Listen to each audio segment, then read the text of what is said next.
Good morning, Lois. Good morning, Mary Jean. Would you state your name for the record here? Of course, I'm Lois Herr. Wonderful. Thank you so much for agreeing to do an interview with veteran feminists. We're proud to have you as part of our collection. Well, thank you. It's delightful to be interviewed by you. Thank you. Yes, long friendship. Right. Appreciate that. Good part of my life. Let's talk first about life before the movement. So, where were you born, and what was your family like, and what other influences might have been there that lead to the big story? Well, I was born in December 1941, and actually in Hershey, which may explain my desire for chocolate. But I grew up in a town named Elizabethtown, and I was on a campus. I was a campus brat because my dad was the coach, and my mother taught French and worked in the library, which was somewhat unusual, but in other words, very, very traditional. Normal small-town American life. No brothers or sisters, but I had lots of friends that we ran around with. I also think that playing field hockey and playing the violin in orchestras taught me a little bit about working with groups, even though I was an only child. Okay, maybe you sought them out even more. Yes, right. Yeah, and I traditionally started out thinking I was going to get married, and I did right after college. I went to teach, which is a traditional out of the 50s kind of thing. Right. The marriage lasted 20 years. The teaching only lasted 1 year. And I found myself working in the corporate world from then on. All right. Well, how did you make that transition? It was really relatively easy. I found out that the Bell Laboratories hired women as technical editors. And since my major had been English, it was a natural thing. And that was one of the few good jobs available to women there then. That was in New Jersey. First move of my many moves was from Pennsylvania to New Jersey. Okay. So what was that like to be in, first of all, a bigger city, a bigger environment, and then the largest employer, I think, in the country at that time? Well, I would stay with them for a long time, so I liked the company. We were only there for 3 years, during which we got into New York City and to the shore and all that kind of stuff. But they moved a whole contingent of us out to Naperville, Illinois, which changed my life significantly. So when was that? What years are we talking about? When did Talking about 1966. Okay. They moved hundreds of us out at the same time with a new electronic switching system department. So it was new technology. I was an editor. I became a technical writer. I wanted to be head of the group I was running in, and found out from my boss that I couldn't have that job because that job was going to somebody from the engineering drafting unit who had never gone to college or anything like that, which got me a little upset. Yes. And for the first time of many times, if I had had the job opportunities that I really thought I should have, I would not have become the activist I became. I had the time to cause trouble. I started to get involved in feminism because my future as a supervisor or a manager in that area was limited. And there were a couple things that happened then. I went to one of the employment agencies in Chicago to try to see if there was another job. They didn't have any job that paid what I was already making for women, anything above that. They said, go to the men's department. So I did, filled out the forms, and was promptly ignored. So I figured I got to stay where I was. I liked the company. I mean, it was a great place to work. I was also reading the papers, and I saw that there were some issues with death benefits. I know that sounds absurd. Turns out that it was being argued before the Supreme Court at that time, but I didn't know it. That was one of Ginsburg's first cases. Death benefits for women? Death benefits for Surviving spouses? surviving spouses. Okay. Except at that time, it wasn't surviving spouses. Okay. In the Bell system, as in elsewhere, other companies, it was the wife or the husband if he was totally dependent on his wife for support. And I drew from that the idea that my benefits, my salary was worth less because the benefits accruing to it were less. So if If something happened to my husband on a plane flight, right, I got this death benefit, which Right. was humongous. Right. If something happened to me, he got nothing. He got nothing because you were. Not. So that meant that I was worth less. I got you. Yes. Now that led me in two directions. One is now, which we'll talk about in a minute, and the other was activism within Bell Laboratories. We formed a women's rights committee, which, since it was an intellectually open environment, was perfectly okay. I mean, there were chess clubs and there were baseball clubs and there was the women's rights committee. And they didn't oppose it. No, not at all. That's amazing. Now, we also did get a petition, my first petition kind of thing. I wrote a letter and got signatures from all kinds of people to the head of the plant there saying that this had to change. It was forwarded on to the headquarters in New Jersey, and the response was, that's being discussed in the courts. We're not going to change. And eventually, of course, it did. Right. But that was my first experience of going up the chain of management to the top person there with an argument, finding that he didn't stop me, and in fact, he forwarded it on. And he didn't punish you. No, not at all. Excellent. Right. Partly that's due to the environment it was. But we're talking 60, well, that was about 70, 69, 70. But the now part of it is because of that, I started paying attention to Chicago Now. And I knew they were going to strike on August 26, 1970. I wasn't really connected with them, but I left a note on my boss's desk that I'm on strike. I'll, don't expect to be paid for this. So I went down by myself in my little yellow suit and stood across the street from where you and others were having your rally. Right. I went back to work and they didn't know what to do with this because there was no way for them not to pay me. Right. They couldn't dock your pay for the Right. day. Right. By the next year, by the strike, August 26, 1971, I was deeply involved in Now. We were starting a chapter out in DuPage County, which turned out to be one of the first, kind of suburban chapters. Right. But my husband and I were both actively involved with you, with Now, Yes, with yes. The office, putting out newsletters. Yes. I remember the card file you had of people that you sent them to. This was national now Right. at that point. Right. I learned so much, Right. but it was the first time I'd ever done anything like that. Amazing. Yes. The national office was in Chicago. Oh no, it's Yes. So yes. Yeah. Yeah. It was quite an experience. I was also reading, and I brought this to mention, Born Female by Carolyn Bird. Doesn't get as much attention as Betty Friedan's books, but this was more related to the workplace. Yes. And that was always my key issue, women in the workplace. Right. So, there were many influences. You, Now. I trudged along with you up to a board meeting in Wisconsin. Yes. We went to some lake somewhere for a conference. Lake I went Geneva? along. Yes. Yes. And then we went out to Los Angeles to the Now National Conference, Right. which was, again, a first for me. In But I remember 1971, being right. on the airplane with a whole bunch of Now people. That was fun. That's amazing. Yeah. Work intervened, though, and we were transferring. And we transferred to New York City, which was a key point in my life. Just like moving to Illinois was the beginning of a lot of things. Right. Moving to New York was as well.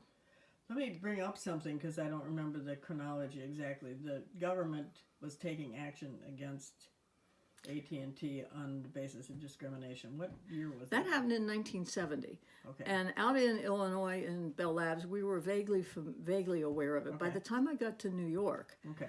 and AT&T, I transferred to the parent company. It became very obvious what was happening. And the EEOC claimed that AT&T was the single largest oppressor of women and minorities in the country. And there's a whole story behind that, about how that happened. I wrote a book about it. It's called Women, Power, and AT&T, Winning Rights in the Workplace. And I got involved in that, but I was still in the company. And actually, we had pretty much of an activist group in the company, which I'll talk about later. But I was connected with Now. Now was connected with other activist parties in this. We had the folks in government agencies and it was a real beautiful way of bringing about change by connecting the forces that make a difference. Any one of us alone could not have done it. Right. And quite frankly, those of us, again, there was a women's alliance at AT&T. I've left a trail of organizations behind me. Were you were kind of the force behind these various... Yeah, I wasn't always the leader, but I Right. was one of the instigators who Yeah. made it happen. Yeah. When EEOC got serious about this and started writing a document, they filed a document called a unique competence, which talked about how the Bell system, being the largest employer in the country, other than the government, had 1 million employees, half of which were women, more than half. So they were uniquely positioned to make a difference and treat people right. AT&T thought they were doing a good job. And many women had good jobs with AT&T and the Bell operating companies. Mm-hmm. So in a sense, they were already a good company. So it was brilliant to attack one of the biggest, best companies, best managed companies in the country and say, you got to do better. Amazing. Now, having an organization inside the company, like this Women's Alliance, we could talk to the executives. I worked in corporate planning, so I had some access. We could talk to these people, and they would point to you guys, now people in the streets and others, as being really radical, that made us look so reasonable, right? And therefore, we could do all kinds of things inside. Excellent. What a good pincer movement, right? It was. Yeah. It was an exciting time. And then that took the whole case took 3 years. In 1973, it was resolved with a consent decree. And one of the undying frustrations is that most people don't know about it. Right. It wasn't a court case, so it's not documented like a court case. It was a consent decree at the end. Well, it was a court case, but it was a consent decree rather than a decree. So it was pretty pivotal. And a lot of other companies were paying attention. And so I think it had a big impact, not just on the Bell system, which had fingers all over the country, so it had a big impact, but also on other corporations. Yeah. I'm sure that's true. I mean, it was a unique, my own memory is that at that time in my life, the government worked more, had a more clear notion of what its role was in terms of ending discrimination. And like the last 40 years has been arguments against that. Right. But now it was growing too. And one of the fascinations about this is because you're dealing with AT&T, which had telephone companies all across the country. The Now chapters, whether they were in Detroit or Los Angeles or Chicago or wherever, were tied into the Now strategy and could picket or leaflet on the same day. Right. Without internet, Amazing. without even cheap long-distance calling. Right. It's amazing what got done. Good. Well, and I was always behind the scenes with a lot of things. We did a private line. Now, most people know private lines as telephone lines. Private line to us was a newsletter that we sent out across the country to women in the telephone companies. As much as we could find pockets of people who were concerned, some men, but mostly women, and tied them together with information. We sent out stuff that we knew, because those of us at headquarters had access to more information. Right. And if we got a change made within the company, we could tell them about it and vice versa. So it was our own little network. It was an exciting time. It really was. Right. And I must say that my next move was probably because I thought we had accomplished something. Okay. And we had. I mean, we really had changed affirmative action. But one of the flaws of this was that it dealt with everybody, what we call district level and above, which would be middle management up, were grouped together in the statistics and everything else. The focus of the decree was the people who worked in the crafts. It was on the operators and the plant people and the ability of women to get into non-traditional jobs. Okay. So there were fewer guidelines. So even though we thought we'd solve the problem, those of us in middle management at that point had less of a firm grasp on getting ahead. So for us, it was still much the same. Okay. And there wasn't much we could do about that. But I think our energy then went from changing the system to trying to make the system do what it said it was going to do, Excellent. both for them and for us. Right. So I wasn't as active in the next couple of years because I was really trying to get my career going, because for once I thought I actually could. Right. In 1974, on a little napkin, I designed a career plan to get me to CEO of AT&T by the year 2000. I love it.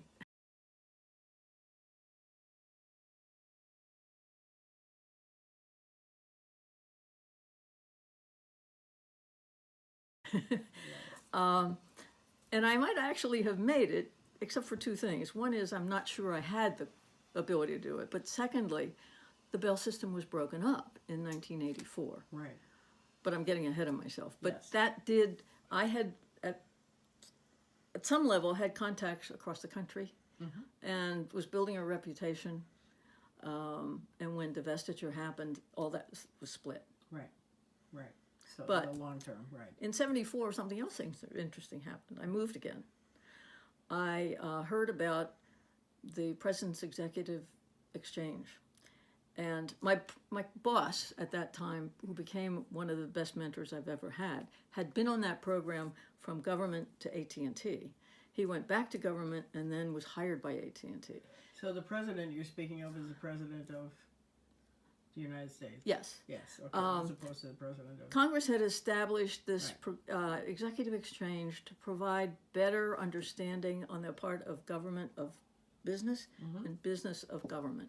And each year about 60 people, I think it was 60, maybe 30 from the private sector, 30 from the public sector, went into the opposite environment. Not a job swatch, not a job switch, but, you know, like I went to OMB.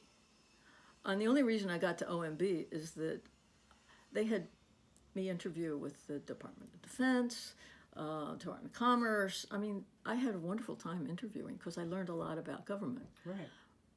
But I said I want to be at the center of things, and that's OMB. Yes. Well, we've never had anybody from OMB into OMB before. Well, let's do it. Good. And I got myself there, which is kind of what I usually do. Right. The experience there was interesting because it happened in September 74, which was a few weeks after Nixon left. Right. So I was there under the Ford administration. Okay. I was pretty much apolitical. It didn't matter to me that I was going to a Republican. As a matter of fact, I thought Nixon might still be there when I decided to do this. Right. But we maintained two homes then. I was in Washington, and my husband was in New York, and on weekends we'd go back and forth. I usually took the train, he usually flew, but no, the other way around. He took the train, I usually flew. I loved coming into New York and just seeing the skyline of New York. You love New York. But I also loved being on my own. Okay. And it was probably the first time in my life that I was. And that was a heady experience, not to mention the fact that we were meeting with cabinet officers and doing this whole educational program. We even went to Europe, to NATO. And on the job, I had a job. I was in the management side of OMB. One of my jobs was oil pollution liability. Another one was civil defense. Wow. I remember to this day going to a meeting representing OMB at the Pentagon. I walk in and there's this room of uniformed people, mostly, well, all white, all male, all older than me. Right. And I'm the one who's technically in charge of this Meeting? project. Yeah. Oh my. So it was a growing experience, to say the least. Yeah. And that lasted a year. So that was a changing experience. Absolutely. Yeah. Yeah. Absolutely. In so many fronts. I wasn't active then in any feminist thing particularly. Again, I was building my own career, Right. trying to take advantage of what we had done. Right. And good. Yes. Yes. Yes. So I came back to AT&T, and it's a brilliant company, and it's a big company, well managed, but they don't deal with one person moves very well. I didn't want to go back where I was, simply because you don't have to be tired of a place. You don't have to hate what you're doing in order to be ready to move on. Right. Good. And I figured I got to go somewhere else. I knew nothing about finance and money, although I had gotten an MBA, but I've never actually worked in it. So I said, I want to go to Treasury and required earnings, which is a funny name. Required earnings was what AT&T and the operating companies needed, and that's how they established rates. What they needed in order to maintain the systems, develop new things, and provide a return to share owners was their required earnings. That's how rates are set.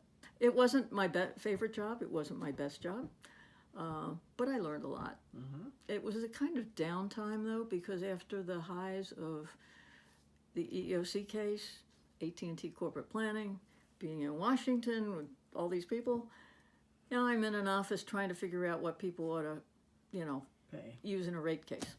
Mm-hmm.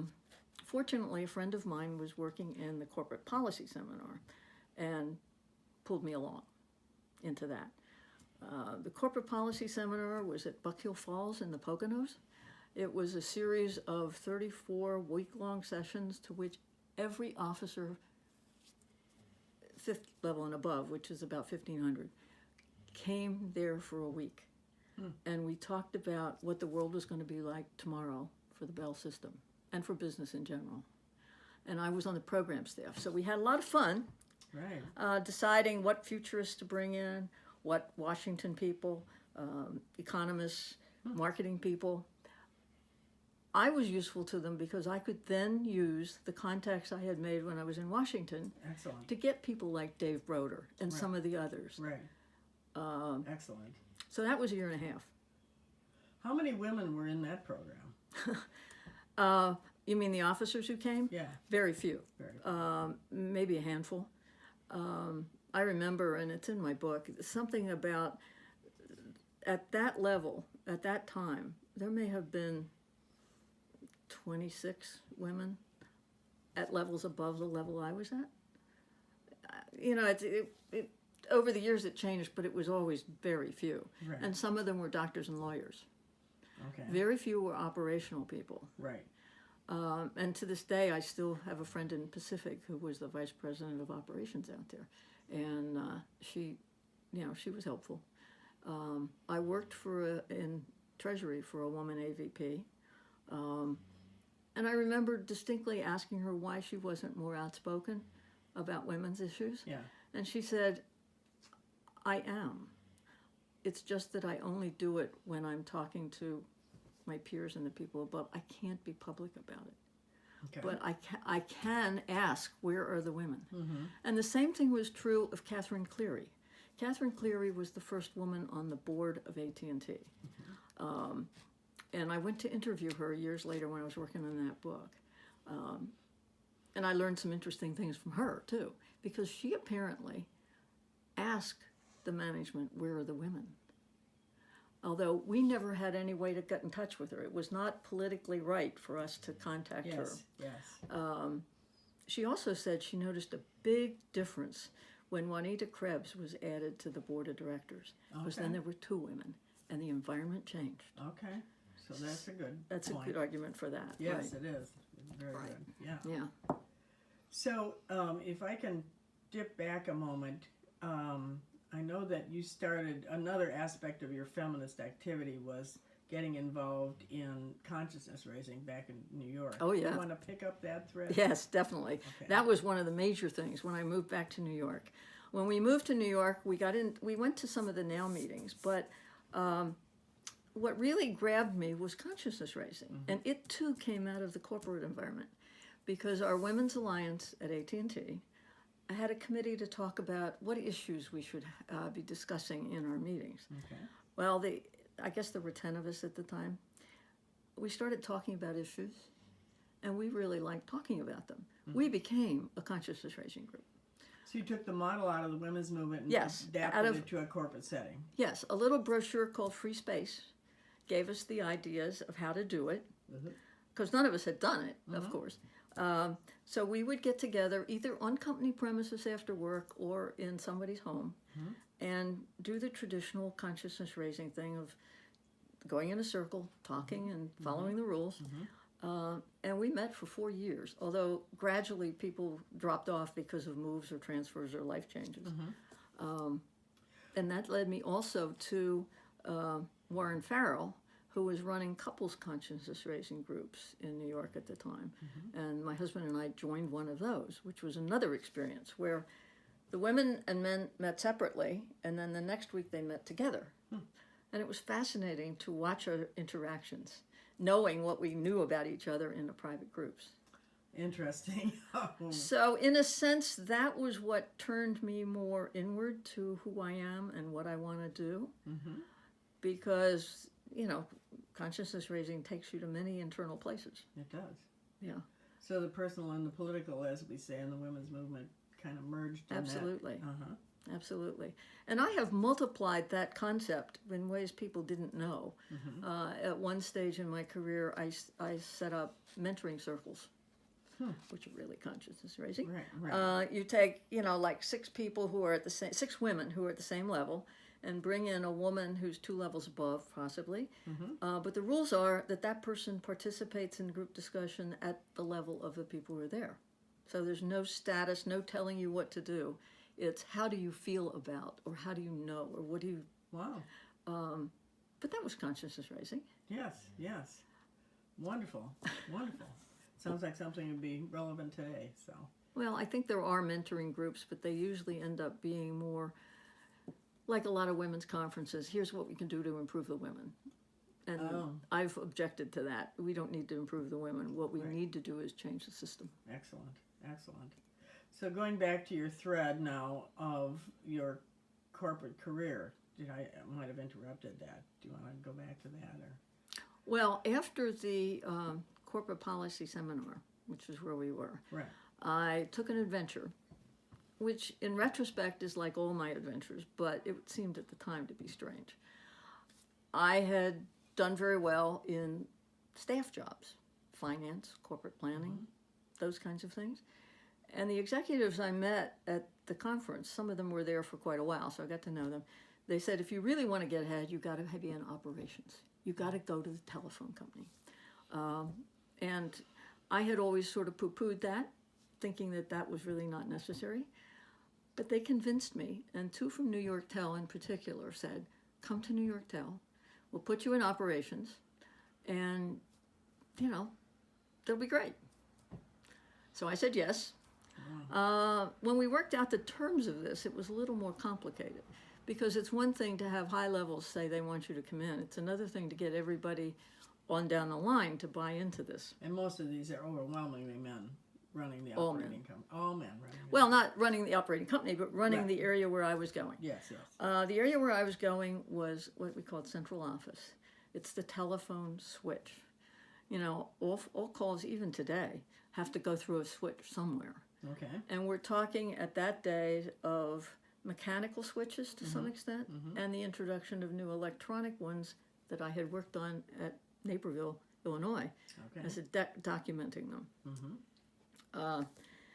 So you were first at the developmental level, now you're at now the I'm operational in the operational level. Right. As a matter of fact, I saw some of the documents I had edited. Oh, amazing. Not current versions, but, you know. Right. There were a few glitches to this.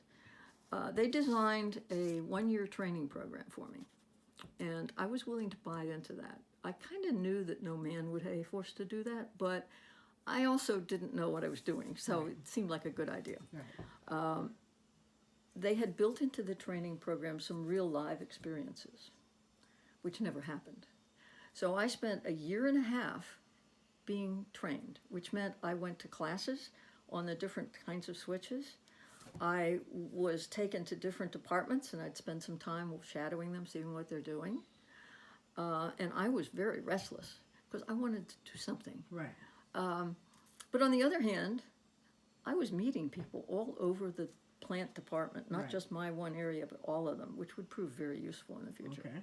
Good. But I was after them all the time. I must have been a real pain in the neck to the managers between me and the top levels, because I said, when am I going to get a job? Right. When are you actually going to give me something to do? Right.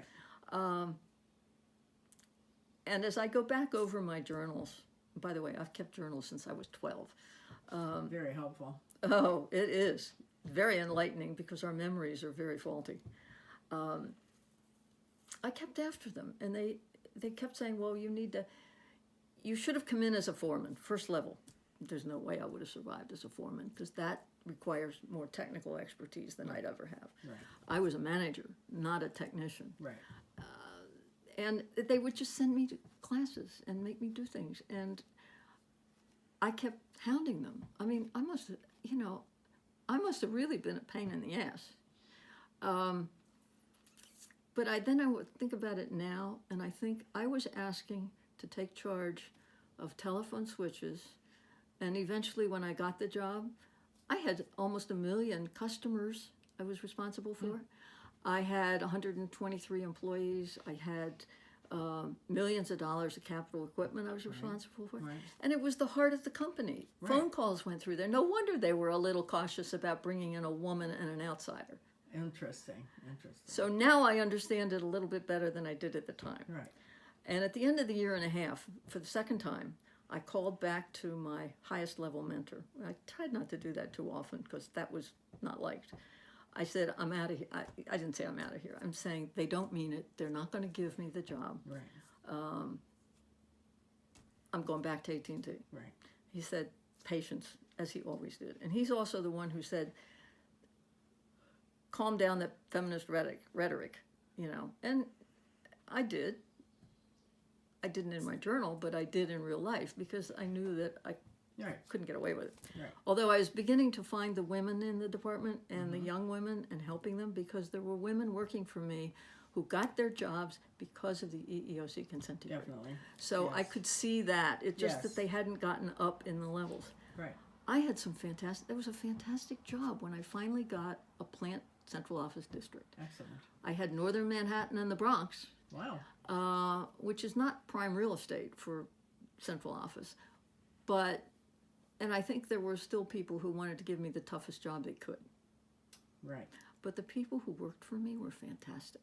Oh, wonderful. They would not let me fail. And everything is measured in that business.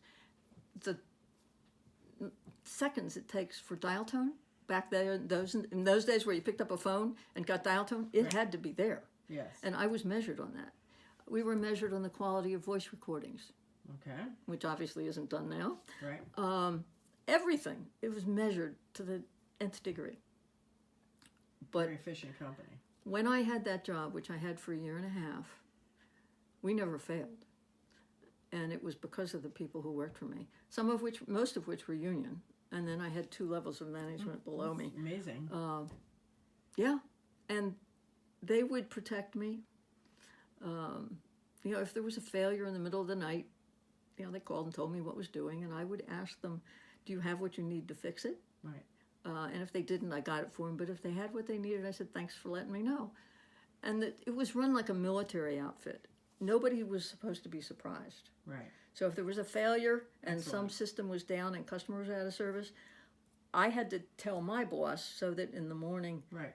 that there wouldn't be any Right. repercussions. The worst thing would be for him to find out about it some other way. Right. And they would always ask me, well, where was the problem? What did they do to solve it? I mean, they kept asking me questions Right. to get to the point where maybe I couldn't answer it. So one of my foremen, in one memorable time, brought a relay to me. They were wire spring relays. I still have it. And he said, next time they ask you, this is the relay that caused the wonderful. problem on that frame, and there's nothing more you can know. That's funny. It That's beautiful. It was a wonderful That's a great job. story. Yeah. And I'm in the process now of writing my memoir about that period, and I'm calling it Audacity, Courage, and Survival, because I had the audacity to do something that no woman had done, Right. at least there, and the courage to survive Right. in it. Good for you. Yes. And I often Absolutely. wonder if I should have stayed there. Yeah. I left because I knew that the Bell system was coming apart. And I thought that it would be better to be at AT&T, the headquarters, when that was happening, than in a plant department in Manhattan. A company that might be split off from the. Yeah, well, it would be. Yeah. And I went back to AT&T, first with the AT&T side and long distance. And for a brief period of time, I worked on Reach Out America. Remember that? Oh, wow, yeah. But I very quickly went to the group that was trying to help the telephone companies deal with the split up, because from the operating companies there were going to be 7 companies, and many people will remember them by names of Bell Atlantic, NYNEX, Pacific Tel, etc. The 7 companies, the 7 baby bells. Right. And then I decided, I actually got a call from an old boss in NYNEX wanting to get me in on a promotion. My boss denied it. I couldn't go. Wow. But not too long after that, he brought me over at my level, and then I got the promotion. So I went back to NYNEX, which was New York Tel and New England Tel, and loved it. I worked on what we called carrier access, which was after divestiture, you know, the companies like MCI and Sprint and everybody else had to have access to the long distance, and we had to figure out how that would work and how people would pick their carrier. Complicated. So it was fun. I had then I had challenging. Yeah. then I had the AT&T account for marketing. It was a $2.5 billion account because AT&T was our largest customer. Oh gosh. And we were their larger customer. Yes. So in effect, it was like a divorce. They knew they knew everything about us. We knew everything about them. That's wonderful. Wonderful. So yeah, it was an interesting job. And then they offered an early retirement finally. Other people had done it years before. And at 48, I said, why not? Good for you. So. Then I started a new adventure. Right. So all of this, yes, right. And now tell us about the new adventure. I bought a farm. I came back to Pennsylvania where I was born, and I bought a farm. Part of the reason for that is I owned a horse, and it would have been impossible to afford to stay in Westchester County, New York, with a horse, without a job. So I came back here and I bought a farm. Brought my horse here and another horse, and was there for 12 years. An interesting adventure because I'd never lived on a farm. I had to grow hay. I had to, you know, for a while I had a fleet. I had a riding mower, a tractor, a truck, F-150 pickup truck, and a horse trailer. A whole fleet. And a lot of animals. Right. And I redid the farm fencing and barn, and then I turned to the house. Because the house, I bought the property without going in the house because I knew I didn't like it. It was green aluminum siding, and inside I discovered that every room was paneled in something different. There were shag rugs on the floor and all kinds of stuff. Over the next couple years, I took it back to log, which is what it was, from 1800 or so. And that was my project. And by the time I finished it, I left. But I loved being there. I loved the animals. I had lots of New York friends come visit me because they couldn't understand how this person would have done that. Right. And an occasional Washington visitor, too. Yes. That's right. So can you talk a little bit, threading back to your feminism, about how your ability to take on a totally different life approach is related, if at all, to your feminist? Very definitely related. If you remember, back in the early 70s, we had Helen Reddy's I Am Woman. And it played at everything. Everything we went to, I am woman. And I can do anything. Right. And I think we internalized that. Otherwise, why on earth would I have thought I could run AT&T, let alone the plant department, central office? Right. And then when I was in Washington, there were some popular songs called My Way. And kind of, I was beginning to be an individual. And the feminism led into that. I mean, I think as I go back to my diaries from high school, I see some of that. But it didn't happen because we were so traditional in the 50s. I mean, geez, I even danced to the Tommy Dorsey Orchestra in Hershey. I mean, I was of the 50s. Right. And that was a very traditional time. You were going to be a teacher, a nurse, you know. Mommy, right. Yes, and I did. It didn't take. Right. And I think a lot of that was, some of it was the reading I did, some of it was the being associated with now, because it was real experience for me. I mean, I grew up in a culture that didn't hug particularly, And I get into Chicago now, and I'm getting hugged by people I don't even know. Right. You know, and I learned that there was so much beyond what I had known. Mm-hmm.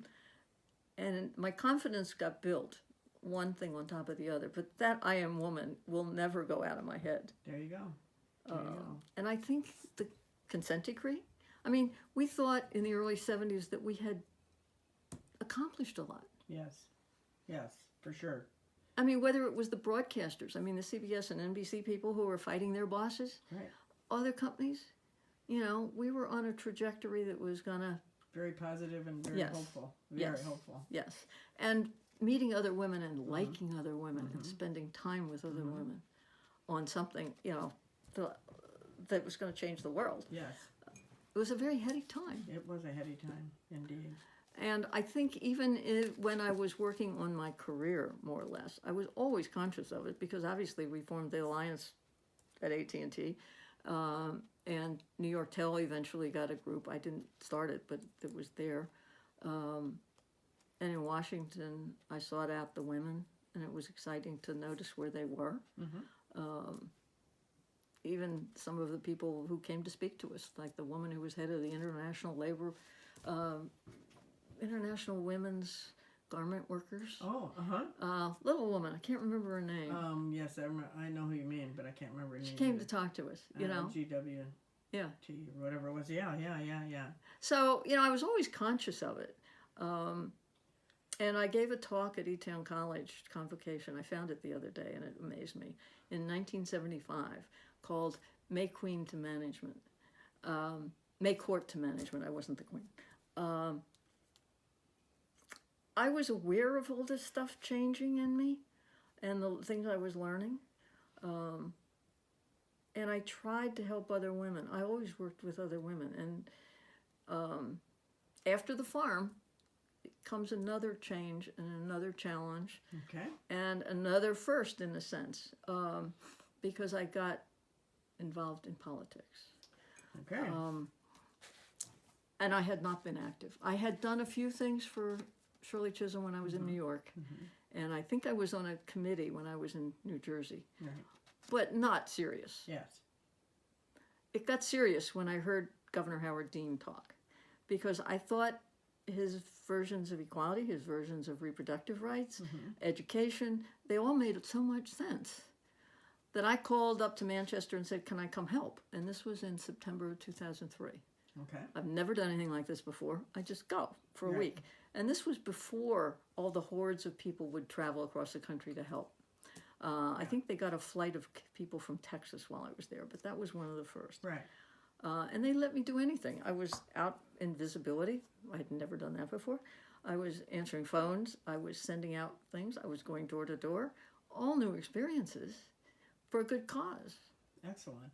And I came home and tried to get people to go back, and I couldn't get enough. But we had meetups, so that kept it going. Okay. And then Iowa. I got on a bus with a bunch of people. We went out to Iowa, Cedar Rapids, I think. Good for you. Because we went, you know, in the middle of the night, we arrive in this Campfire Girls Camp, and people were in sleeping bags all over the place, and you had to find some space because it was the middle of the night. Amazing. Another whole new experience. Right. And then I came back and was at a Democratic State Committee meeting. I had done nothing with a Democratic committee, nothing. And I was peddling Dean buttons. And the chair of the county party in Lancaster, where I lived, said, why aren't you running? Oh. And they wanted me to run for State House in a district I didn't live in. Oh. So I said no. Right. And they came up with another district, which was my neighbor who provided, the guy holding the district provided the swans for my lake at the farm. There was no way I was running against him. I think that's funny. So I said no. They kept calling, and they said Congress. And to this day, I don't remember. I said yes. I don't remember if I knew who the congressman was. It happened to be Joe Pitts, Right. who was not exactly a friend of women. Right. And that began a period of time from 2004 to 2010, where I was almost always running for Congress. And then after that, I moved to Lebanon County, and I'm chair of the Democratic Party. Ended up running for state senate. Haven't won any of those races, but I did win the races for borough council, and I'm on the borough council now. Excellent. But I don't, when I was running for Congress, there weren't many women Right. in Congress or even running for it, and That's certainly right. not in that district. Right. You kind of, before the Yes. heavy duty Emily's List and the other groups Right. helping people to run in the state, you predate those women. Yes, You were a and it pioneer. was exciting. A pioneer in another area. Yeah, and it was really good to show, in a sense, that a Democrat could run in that district Yes. and could raise money, Right. Right. which was sort of a shock to everybody. So you were definitely a pioneer in the corporate. I mean, corporate, having somebody straddle both worlds of the corporate world and feminist organizations, I think is a bit unusual. Would you agree, or do you think that? I agree, because I called myself a corporate feminist, Okay. and that was not a term that I think Yes. anybody else was carrying, because it Yes. seemed to not match. Right. But I knew a lot of others who were feminist in the corporation. They just weren't as vocal about it. Yes. Yes. So I wasn't alone by any stretch of the imagination. Right. Some of my now friends didn't understand, because they thought that I had sold out because Right. I was defending the corporation sometimes. Right. There were stories about how, because AT&T was automating its operator services, that they were taking jobs purposely away from women, which is not the truth. The truth was that telephone calls were growing at such a rate that we would have had to hire every adult woman in the country, and that wasn't going to happen. Right. So they could see the trajectory of that, and they Right. tried. And besides, there were better jobs for women. Right. Right. It's just we had to make it happen. Right, right. Well, that's you were definitely a pioneer in that, and then owning the farm and managing a business. I mean, it strikes me as interesting. You were able to get early retirement from the corporation, and how much you made of your new status, and how much more you were able to contribute to the community. Well, I noticed, though, that when you move from one world to the other, you sort of, people forget. I moved to the farm. Nobody knew what I had done at the Right. telephone business. Right. I did work with a college in between there, but even running for office, it was hard to explain. And writing the new book, it's very hard to explain to people what it was like Right. to invade the white male-dominated plant Right. department Right. in a technical area, which doesn't even exist anymore. I Right. mean, a lot of telecommunications has changed so much Right. that even the language I used is hard to explain. Interesting. And also, I think that was a period where the government was on our side in a way that we haven't experienced since. Where Yes. the actual effort to enforce the new Title VII and the other Title IX and the other laws were fresh and assumed that they would actually be enforceable, as opposed to resistance that has grown up since then. I think that was a The unique period. AT&T case should get more attention because, first of all, the lawyers, both the men in the EEOC and some of the women who worked with them and in other areas, generally had been Peace Corps people, or they were Right. women who couldn't get jobs in law firms. Again, it's that case. When Right. you have the opportunity, Right. fine. If you don't have the opportunity, you have all the motivation in the world to change it. Very good point. Very good point. And the case was this interesting study because it was national. Right.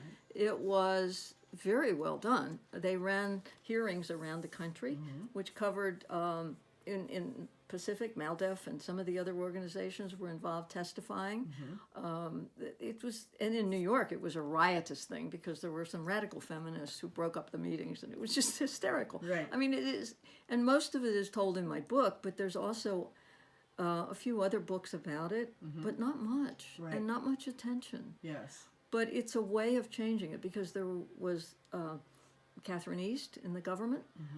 She was in the Women's Bureau. Yes. And the Women's Bureau was doing a lot. Right. They provided a lot of our ammunition They did. They did. because they studied what was going on in the workforce. They had the statistics. And right now, I understand they're not probably allowed to keep them anymore, which is a tragedy. Right. I mean, the loss of the government on our side in terms of enforcing the law as it was passed Right. is a tremendous loss for There were- all the social movements. all Yeah. the equity They weren't just movements. women either. There were No. men who were very sympathetic to the Yeah, cause in the absolutely. Department of Justice, EEOC. I mean, it was just, in a sense, the perfect time. Right. Even though it was a Republican administration. I know. I mean, it was Nixon. I know. But these things happened. Right. And one of my greatest disappointments is the Bell system being broken up. Right. And not just from my career, because it did derail a few things, Right. but also because here was a company that finally had accepted that it could do better. Right. I mean, it really, you have to go back to it. AT&T was very cooperative with the government's case because they thought they were doing a very good job. Right. Right. Right. So they weren't defensive in the same No. way that people are now. Right. Right. And if that company, I mean, I wanted to study, and I have never done, from the breakup of the Bell system, the women who were there at the time and the women who came in after the case, where did they go? Interesting. And how did they seed other corporations that had women leaders? There are a few I know of, but it's probably more than that. Interesting. Yeah. But the company was split up, and it had, just like the Bell system, which was military, had a mission in New York Tel to make me a central office district manager. They weren't going to fail, Right. even though I thought they wanted me to fail. Right. They weren't going to fail. Right. And Once the same, they made the decision to include you. yes. Right. And the company, when it was told to split itself up, did a very good job of it. Right. You know, Right. I loved the company. Right. I just wanted it to be I just wanted to run it.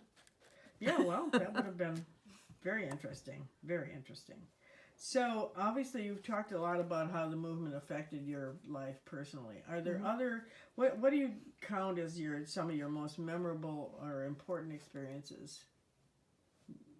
Well, the move to Chicago and getting involved in now, Yes. because that changed my life. Right. And then beyond that, the move to New York Right. and getting involved in consciousness raising. Probably the EEOC effort bridged that. Right. It started when I was Right. out there and went there. Right. But consciousness raising was really important because I was a pretty uptight character. And I came from, central Pennsylvania. Right. It's not exactly the hotbed of liberalism. Right. So I had a lot to learn. Well, let me drop back on that, too. I was pleased to know your mother, and I know your grandmother had influence, too, and you've written about your family. So would you talk a little bit about the women in your family and the impact, or maybe the men, too, that it had on your development ultimately as a feminist and leader? I've learned most of it after they've gone because I have their diaries and letters and photographs. But going backwards, my mother was a big influence on my life. And at the end, she lived till 103. And for the last 17 years of her life, I was in the neighborhood. So it wasn't like I had moved away and never came back. So we spent a lot of time together. Her mother, Gertrude, was a college graduate in 1900. Amazing. She was the oldest child in a family, and she convinced her father to send her to what is now Shippensburg. And at that point, it was a teacher's college. She got a 2-year degree. She went out to teach. My mother then came along and went to Lebanon Valley and got her degree in 1923, I think it was. My grandmother went back to school when my mother was in college and got her degree in 1925. That's amazing. So my mother and my grandmother both had college degrees. And my great-grandmother was on the farm, but she sort of ran it. And her letters and everything were just fascinating. She was a strong woman. And then I also, upstairs I have pictures. I have my mother, grandmother, great-grandmother, great-great-grandmother. Strong women in the family. Excellent. Yeah. My mother was a teacher. When she was in college, she was encouraged to go into biology and chemistry, but she chose English and French. I think she thought seriously about that. But that was in the 1920s. Yeah, very early. She went to teach. She didn't get married till she was in her 30s. I was an only child. My dad was at the college coaching. And I learned a lot from him, too, because a coach of his type is the kind of coach that brings people, athletes, as best as possible to their ability level, not focused on winning. Although he had winning teams, and he started he worked on women's basketball very early and had great connections with them. But there were strong women in my family. I mean, they definitely were. And the thing is, I know them because I've read their letters and their diaries. Right. I would love to write more about that. The only one I wrote is about my mother's sophomore year in college, when her grandmother took her on a train trip around the country. And I have that diary. Interesting, yes. Yeah. So they've been pretty impactful in my life. What else would you like to talk about that we haven't covered yet? Well, people, I guess. Okay. My high school hockey coach was a pretty important influence on me. I mean, she made me work. I mean, she was tough.